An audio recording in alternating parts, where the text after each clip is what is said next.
menghadiri majelis subuh ini dimuliakan Allah Subhanahu wa taala. Ustaz-ustaz, guru-guru yang ingat saya sebutkan, di antaranya sahabat kami di Mesir dulu, Dr. Amri Fatmi, LCMA, LC Al-Azhar, MA Al-Azhar, MA Al-Azhar, Dr. Al-Azhar. Saya sampai LC, habis itu lari dari Azhar. Maka bertuah tanah Aceh, tidak hanya mengeluarkan minyak, gas bumi, tapi juga mengeluarkan anak-anak bangsa SDM-nya yang dari Al-Azhar Mesir dan kembali ke tanah Aceh mengamalkan ayat Al-Quran. Falaula nafara min kulli firqatin minhum ta'ifatun. Jangan semuanya pergi berperang.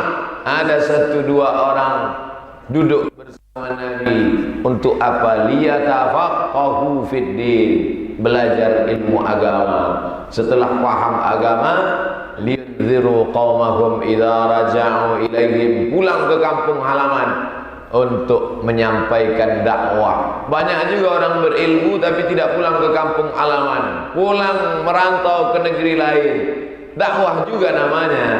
Tapi kalau diikut perintah Allah, liyunziru qaumahum, berdakwahlah ke kampung halaman, la'allahum yahzarun.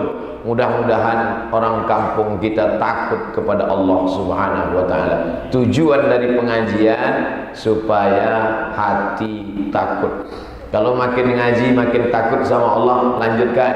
Makin ikut pengajian makin datang rasa cemas, tak selamat dari azab kubur, tak selamat sakaratul maut, tak selamat usu'ul khatimah, tak selamat dari neraka. Lanjutkan. Tapi kalau ikut pengajian cuman hafal dalil, hanya merasa paling benar, lalu orang lain salah, padahal masalah khilafiyah, maka bukan la'allahum yahzarun. Mudah-mudahan pengajian kita subuh ini membuat kita la'allahum yahzarun, makin takut kepada Allah SWT.